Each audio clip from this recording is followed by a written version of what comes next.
Hello dear friends, welcome to IIM civil engineer YouTube channel. நம்ம சேனலில் design videos பற்றி நிறையா பார்த்துருக்கோம். அதில் பீம்ஸ் பற்றி இத்தனை நாள் பார்த்துட்டு இருந்தோம். அது தொடர்ச்சியாக இப்போ நம்ம கம்ப்ரெஷன் மெம்பர்ஸ் பற்றி பார்க்கலாம்.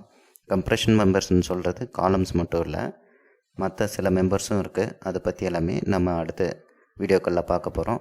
இதெல்லாமே சேர்த்து ஒரு சீரீஸ் ஆஃப் வீடியோஸாக ஒரு 4 இல்லைனா 5 வீடியோ உங்களுக்கு கம்ப்ரெஷன் மெம்பர்ஸ் பற்றி நான் கொடுக்குறேன். கம்ப்ரெஷன் மெம்பர்ஸோட மெயின் வேலை என்னன்னு பார்த்தீங்கன்னா, ஆக்சியல் கம்ப்ரெஷனை தாங்கிறது தான்.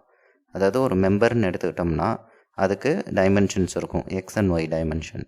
அந்த எக்ஸ் அண்ட் ஒய் டைமென்ஷனோட ஜியாமெட்ரிக் சென்டர், அதாவது சென்ட்ராய்டு எங்கே இருக்கோ அந்த சென்ட்ராய்டில் ஒரு ஃபோர்ஸ் ஆக்ட் ஆகுதுன்னா அது ஆக்சியல் கம்ப்ரெஷன் சொல்லலாம். இந்த ஆக்சியல் கம்ப்ரெஷனுக்கு ஒரு காலத்தை வடிவமைக்கிறதுன்றது ரொம்ப ஈஸியான விஷயம். ஆனால் ப்ராக்டிக்கலாக அந்த ஆக்சியல் கம்ப்ரெஷன்ன்றது எந்த ஒரு காலத்துலையுமே இருக்காது. அதுக்கு என்ன காரணம்னு பார்த்தீங்கன்னா, விண்டுனாலையும் எர்த்குவைக்னாலையும் சம் லேட்ரல் ஃபோர்ஸஸ் வரும்.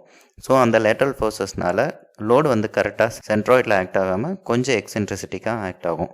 ஸோ அப்படி வரக்கூடிய எஃபெக்டை செகண்டரி மூமெண்ட்ஸ் அப்படின்னு சொல்லுவோம். அதனால் இந்த கம்ப்ரெஷன் மெம்பர்ஸில் சில செகண்டரி மூமெண்ட்ஸ் வரும். அடுத்தது இந்த கம்ப்ரெஷன் மெம்பர்ஸ் கிளாஸிஃபை பண்ணுறது லோடிங்னால் கிளாஸிஃபை பண்ணலாம், ரெயின்ஃபோர்ஸ்மெண்ட்டோட லொக்கேஷன்ஸ்னால் கிளாஸிஃபை பண்ணலாம், அண்ட் ஸ்லெண்டர்னஸ் ரேஷியோனால் கிளாஸிஃபை பண்ணலாம். ஸோ கம்ப்ரெஷன் மெம்பரை பொதுவாக காலம்ஸ்ன்னு சொல்லுவோம், ஆனால் ஸ்ட்ரட்ஸ், பெடஸ்டல்ஸ் அப்படின்னு கூட சொல்லலாம். இந்த காலம் என்ற டெர்மினாலஜி எந்த ஒரு ஸ்ட்ரக்சரல் மெம்பருக்கு யூஸ் பண்ணணும் அப்படின்றத இந்த படத்தில் நம்ம பார்க்கலாம். இப்போது இந்த 2 மெம்பர்ஸ் இருக்குது. இந்த 2 மெம்பர்லேயும் லேட்ரல் டைமென்ஷன்ஸ் இருக்குது, அதாவது எக்ஸ் அண்ட் இந்த ஒய். இந்த லேட்ரல் டைமென்ஷனில் எது மினிமம் டைமென்ஷனோ அந்த மினிமம் டைமென்ஷனை 3ஆல் மல்டிப்ளை பண்ணும், அதாவது 3 டைம்ஸ் ஆஃப் த டைமென்ஷன். ஒரு மெம்பரில் லேட்ரல் டைமென்ஷன் மினிமம் இருக்கக்கூடிய லேட்ரல் டைமென்ஷன் 200 mm இன்ட்டு 3 போடுறப்போ நமக்கு 600 வருது. இந்த காலத்தோட ஹைட் 600க்கு மேலே இருக்கிற பட்சத்தில் அதை நம்ம காலம் அப்படின்னு சொல்கிறோம். அப்படி 600 இல்லாமல் அதை விட குறைவாக இருக்குதுன்னா அதை அந்த மெம்பரை நம்ம பெடஸ்டல் அப்படின்னு சொல்கிறோம். ஸோ காலம்னு சொல்கிறதுக்கு மெயின் க்ரைட்டீரியா அதோட லீஸ்ட் டைமென்ஷனோட 3 டைம்ஸ்க்கு மேலே அதோட ஹைட் இருக்கிற பட்சத்தில் அந்த ஸ்ட்ரக்சரல் மெம்பரை நம்ம காலம்னு சொல்கிறோம். இப்போ நம்ம கிளாஸிஃபிகேஷனை இன்னும் கொஞ்சம் டீட்டெயிலாக பார்க்கலாம். இப்போ நான் ஏற்கனவே சொன்ன மாதிரி லோடு அந்த ஸ்ட்ரக்சரல் மெம்பரோட ஆக்சிஸில் ஆக்ட் ஆகுதுன்னா அது ஆக்சியல் லோடட். ஒரு ஆக்சிஸில் ஒரு எக்ஸென்ட்ரிசிட்டிக்காக ஆக்ட் ஆகுது ஒரு லோடு அப்படின்னா அது யூனிஆக்சியல் எக்ஸென்ட்ரிசிட்டி அப்படின்னு சொல்லலாம்.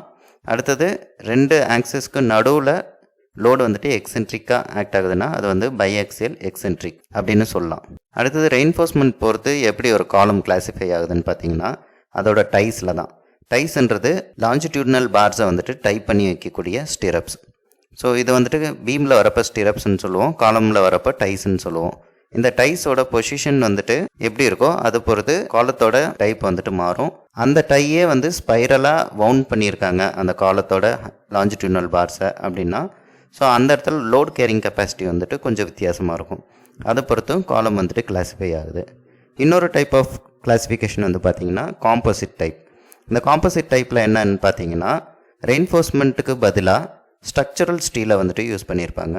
அதாவது ஒரு பைப் எடுத்துகிட்டு அதுக்குள்ளே காங்கிரீட்டை ஃபில் பண்ணாங்கன்னா, ஸோ இங்கே கம்ப்ரெஷன் காங்கிரீட் ரெசிஸ்ட் பண்ணும். அதேமாதிரி அந்த ஸ்ட்ரக்சரல் மெம்பர் அந்த பைப்பும் கம்ப்ரெஷனையும் எடுத்துக்கும், கொஞ்சம் பக்லிங்கையும் பேலன்ஸ் பண்ணிக்கும். இது சர்க்குலர் பைப் மட்டும் இல்லாமல் எனி ஹாலோ மெம்பர்ஸ் இது மாதிரி யூஸ் பண்ணலாம். இந்த டைப் ஆஃப் காலம்ஸை காம்போசிட் காலம்ஸ் அப்படின்னு சொல்லுவாங்க. அடுத்தது ஸ்லெண்டர்னஸ் ரேஷியோவை பொறுத்து எப்படி ஒரு காலம் வகைப்படுத்துகிறாங்க அப்படின்றது நமக்கு எல்லாம் நல்லா தெரிஞ்ச விஷயம்தான்.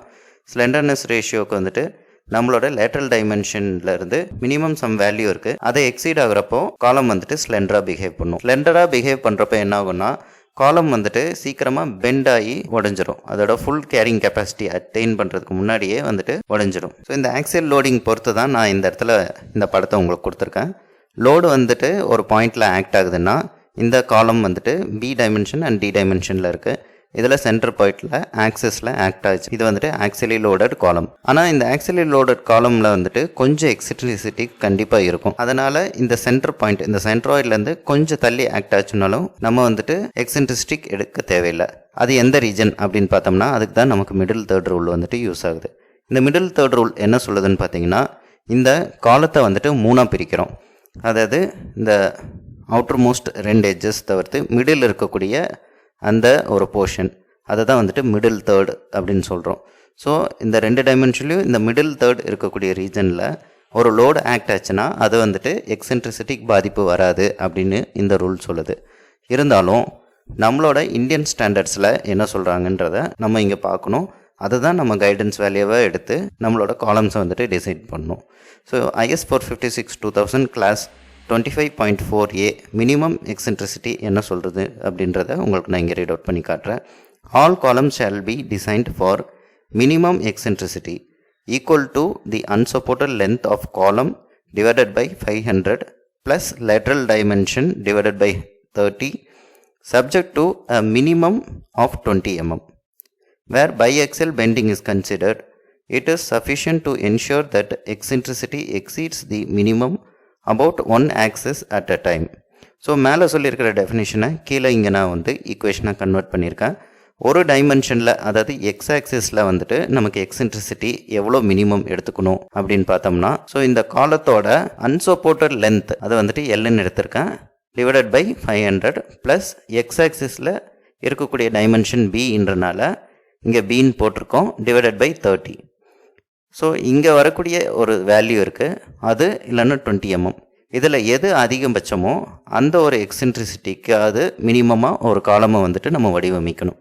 இந்த காலமில் வந்துட்டு எக்ஸென்ட்ரிசிட்டியே வரலனாலுமே மினிமம் இந்த வேல்யூவை நம்ம கொடுத்து செகண்டரி மூமெண்ட்டை இன்டியூஸ் பண்ண மாதிரி வச்சு நம்ம இந்த காலத்தை வடிவமைக்கிற பட்சத்தில் இந்த காலம் வந்துட்டு ஹரிசாண்டல் மூமெண்ட்ஸ்க்கும் செகண்டரி மூமெண்ட்ஸ்க்கும் வந்துட்டு ரெசிஸ்ட் ஆகிற மாதிரி தன்மை கொண்டதாக மாறிடும்.